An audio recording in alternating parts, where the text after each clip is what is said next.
Hi friends, and welcome. On today's adventure, we're going out deer hunting. We're going to take two of our young guns, Kai and Kyle Cruzan, and we're going to go out for Michigan's 2-day Liberty and Youth Hunt. Now we're headed to a mid-Michigan farm that belongs to a very good and gracious friends of ours, Wanda and Charlie, and we've already sat and talked with Charlie. He's told the kids they can shoot at whatever they might get a chance to harvest. But together, we have decided we're going to target at least some older does, try to put some meat in the freezer, because quite frankly, we're out from last year. But that's not to say that something else might not show up. You never know what's going to happen at deer hunt, so we're hopeful. Secretly, I'm hopeful the kids will see anything at all. They're forecasting 85-degree temperatures this weekend, and I'm just hoping they'll get a shot at something before they call it on account of heat. Hey, I'm your host, Kyle Randall. This is my Wilderness Journal, and we're going out youth deer hunting right now. I remember that first morning was warm and humid. A layer of fog hung about the woods like an old coat. It was so bad I was doing my best just to keep the kids interested. Good morning. Morning. You seeing anything? Other than fog, no. Just the fog, yeah. It's a little foggy. Yeah, it's early. But despite my best efforts, I could tell by looking at Kyle Jr.'s face, we probably should have went fishing. As the day slowly brightened, it was pretty enough, and I tried to keep the kids paying attention by pointing out various signs of the coming fall. Deer hunting isn't just about shooting a critter, it's about being there, so we did, well, what everybody did that first morning. We just made the best of it. And that worked. Until Kai heard someone else shoot. Oops, somebody got their deer. Oh, come on. That's what that was right there. Somebody just got a deer. After that, it was a little tougher to get him interested in the changing colors of the leaves and how pretty the fog looked. They were a little more concerned with the quality of their guide and how come I wasn't able to show them any deer yet.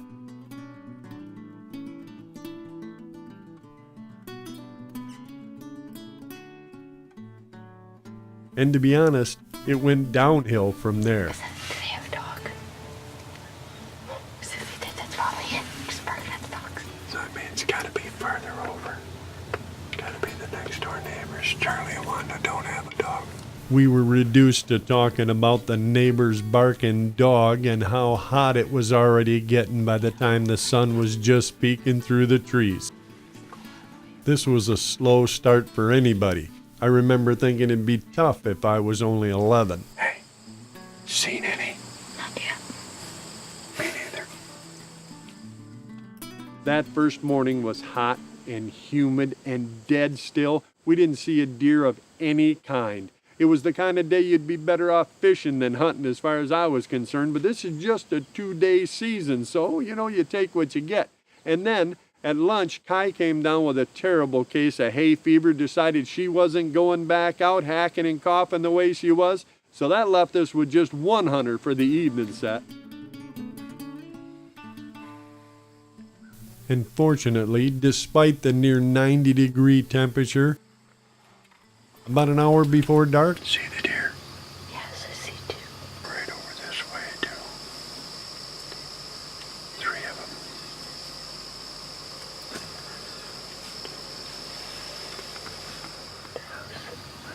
Right there in that same spot. She's nervous.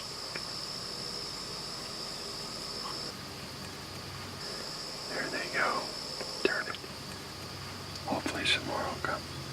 Those are unfortunately, they didn't hang around long, at least not the first time. they're looking back. Usually that means something else is coming. Not 15 minutes later, deer were working their way back out the same path, and this time they weren't alone. Something else. There were even more deer working their way out into the field. At first, a doe with a couple of fawns, There's another one coming behind those two. That one's another one. There's another one back in the trees. A good one right there.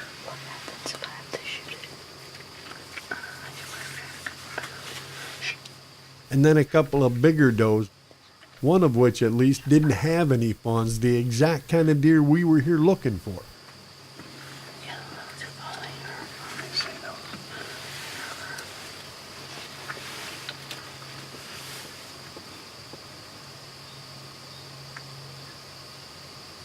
Yeah, there's two good ones there. I can do the setup. Can you see them? Yeah.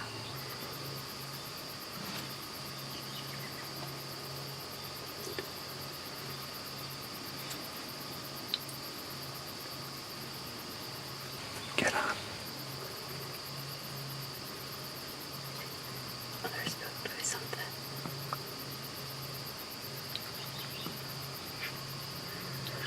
She got her head down. Wait. Wait.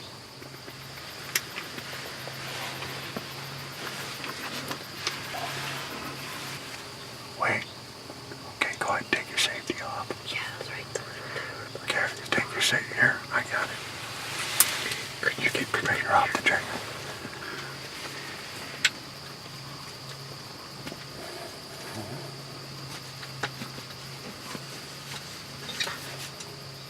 Could you keep your finger off the trigger? Okay, turn with him. Turn with him. Get in the back of the line. The way back. Or the third one in the back. Can you see him? Yeah. You got him. All right, wait. There's a fawn walking in again. Turn it.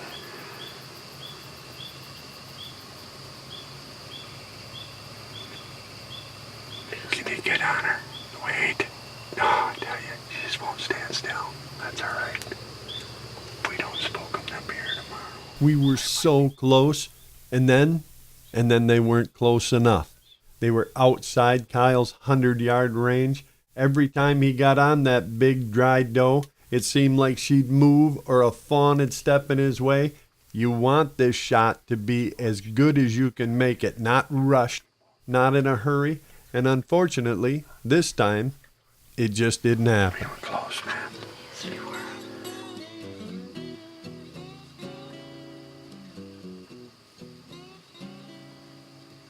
At that distance, you want them standing dead still. And the only time she was still, that fawn was walking up behind her. You just gotta wait for the right shot. Maybe tomorrow, if they don't come back, we can set up over there. Yeah, we'll see. We were close. Deer were moving. They just needed to move a little closer. We were close, real close. We'd found a couple of big old dry does, exactly what we were hoping to find, and they were in range at least for a little while, but as you saw, Kyle didn't have a clear shot, not for long enough to get lined up. When he finally did, another deer would get in the way, and seeing as how we're kind of sticklers about shot selection and we have a self-imposed 100-yard limit on our young people, Kyle would just have to wait. That's the way it goes. Deer hunting is not deer getting. Sometimes it's just a matter of waiting it out for another chance. Crazy deer come running across here. Unfortunately, Kyle didn't have to wait long. Just at sunset, a doe ran right straight out across the field, right out in front of us. Unfortunately, she sort of surprised us, caught us a little flat-footed, and when Kyle took the safety off, she heard the click and ran back to the woods. I whistled and whistled again, finally stopped her. Kyle got on her, but she was right at the edge. She was at about 110 yards, and I wanted him to be really sure before he squeezed the trigger, and by the time he was, You think you can get her? There she goes. yeah, she was gone. Put it back on safe. Attaboy. You had her for a second. For a second. Just had to get adjusted. That was close. I don't know what spooked her. She come running across the field. By the time I looked up, she was halfway across the field. Hey, there's a couple there. Just before dark, we did see another group of does and fawns work their way out of the woods. They might have been the same group from earlier, could have been different deer, hard to tell. What was easy to tell was they were all too far away. They were all at least 125 to 150 yards away. And what was even worse is they were feeding out in the other direction. How many? 5. Kind of looking this way.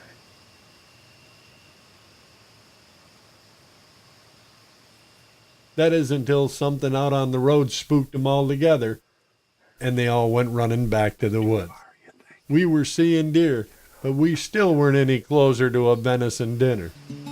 There they all go. How'd you do that? I didn't do anything. Something spooked them though, didn't it? Yeah, something over there. Every deer that came out so far looked over there. Yeah, up toward the road up there or something. There were obviously plenty of deer here. What we needed now was for one of them, one of those big old dry does, to get a little closer and give Kyle a decent, steady shot.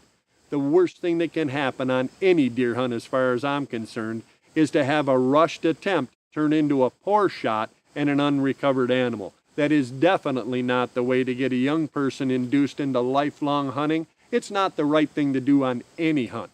This was, however, just a 2-day season, and with Kyle having homework and school and Kai not going out because she still wasn't feeling well, that meant that Kyle Jr. and I would have to go out in the morning and try to close the deal.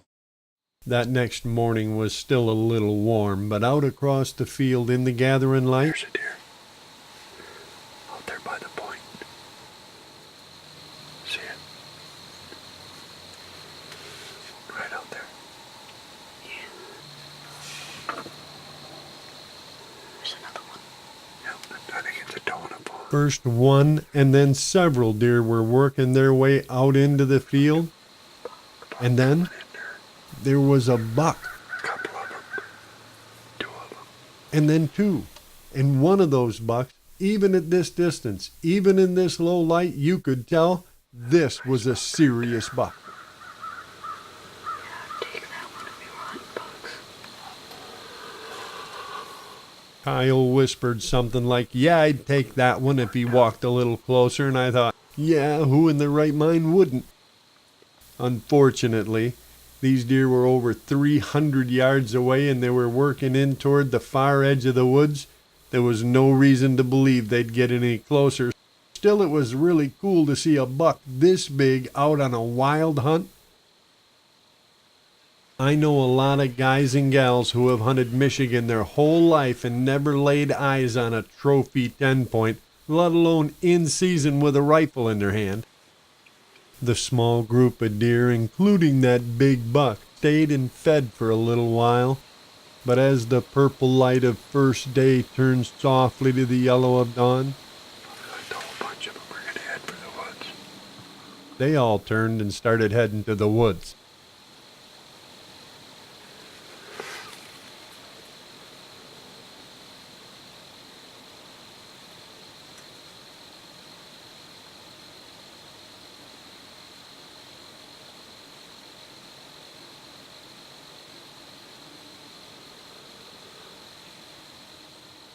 We sat watching intently as the deer made his way slowly along the edge of the woods, and then a couple of things dawned on me.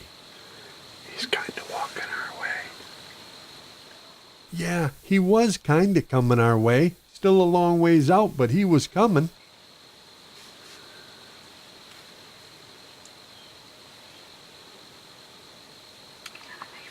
Because I don't want to do that one.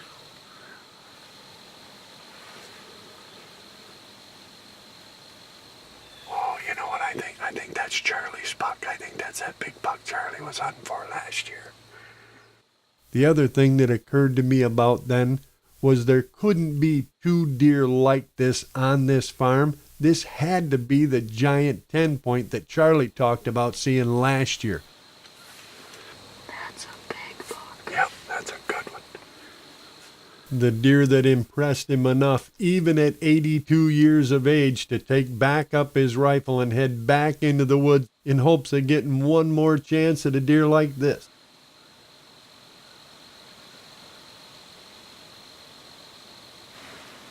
How many?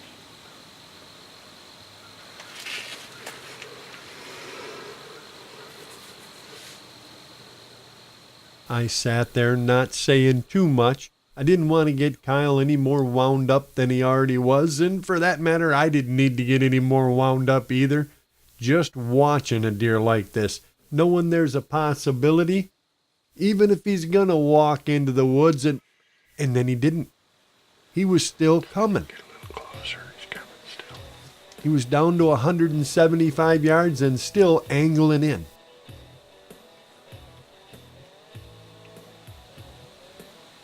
Hey, Mike, get over here. We're supposed to be doe hunting.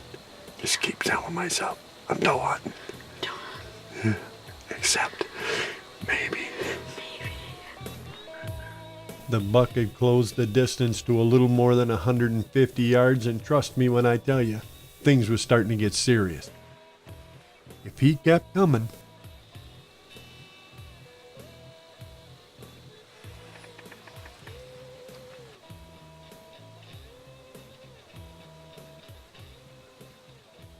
the buck wasn't heading directly across in front of the blind. He was angling off to the left, so Kyle's only choice was to carefully, slowly take his rifle off the rifle rest and slide it out the left side of the blind without getting caught. The buck was now at 130 yards and standing at the edge of the woods. Still too far away. If he'd come just a little bit closer. We waited. The buck stood there. I mulled over in my mind, should I let him try from here? And then the buck left the field. He just walked off into the woods. We were so close. And so disappointed. That's a tough call, isn't it? Yes, it is. That's all right. You done good. Put your rifle in. There you go. We just sat there, not really saying much, sort of just wondering what if, when There's that buck right there. that same monster 10-point had come back out into the field and was working his way up the tree line right at us. Now Kyle needed to get his rifle off of the rifle rest and move over to his left if he was going to get a chance.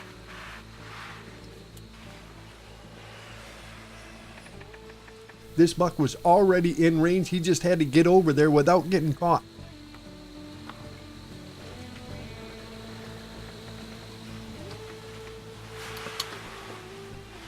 Just as Kyle got into his scope, the buck stopped.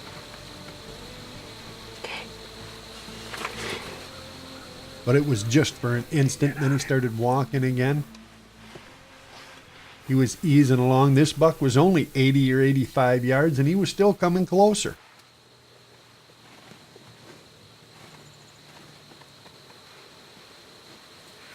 You got him, don't you? He's right there.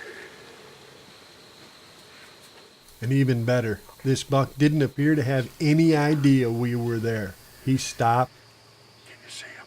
Yeah. Okay, just get on with him. If you're ready.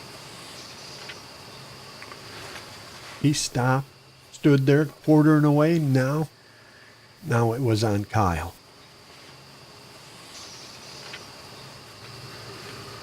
The buck just stood there for what seemed like an eternity to me. I didn't want to rush Kyle, but I was wondering, what are you waiting for? And then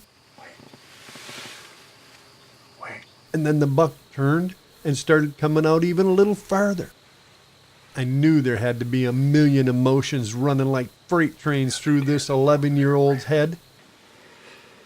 I also knew that a buck like this wasn't just going to keep standing there out in the open. It wasn't going to stick around forever. I whispered to Kyle, wait for him to come sideways, and then the buck turned and started walking back up along the edge of the woods. We were down to it. This was the moment. And then Good to see him. You got him. Real steady. Okay. Pa, Go ahead. no, we should leave that one for Mr. Charlie. What?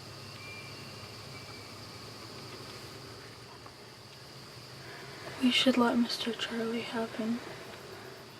for a minute I was dumbstruck.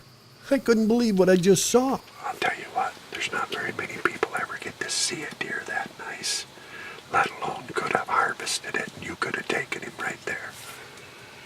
You did good. I'm proud of